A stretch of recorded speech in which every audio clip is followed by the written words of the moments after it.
Okay, so section B, tasting.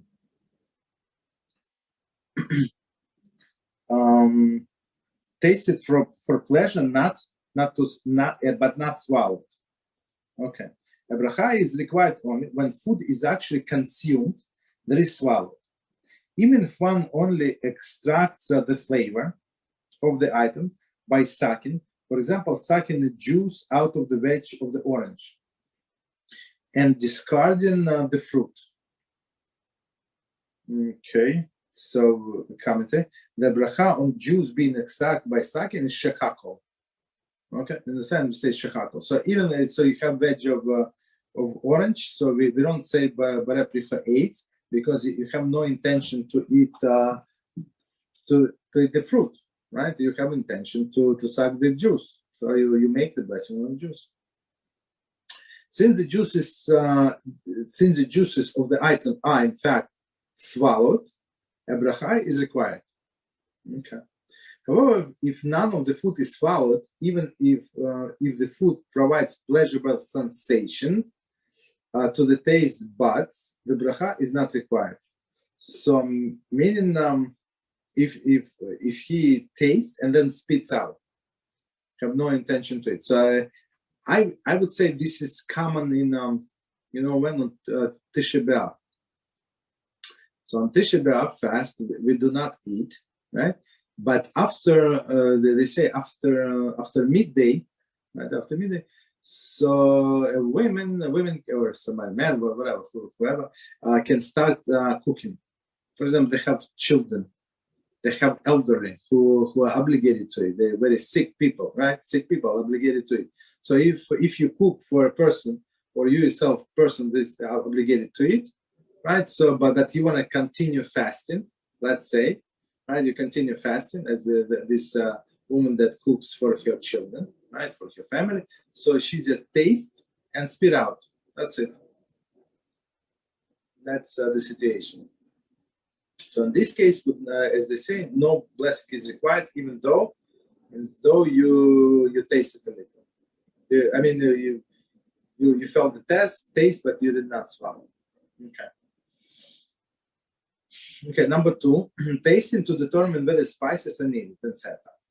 According to some poskim, when food is tasted solely to see whether it needs spices or other ingredients, bracha is not required.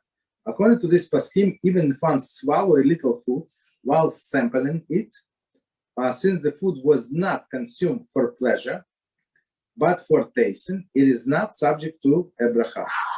Other poskim rule that at any time food is swallowed, even if only for the tasting purposes, the bracha is required. So actually, that's opinion we are trying to follow.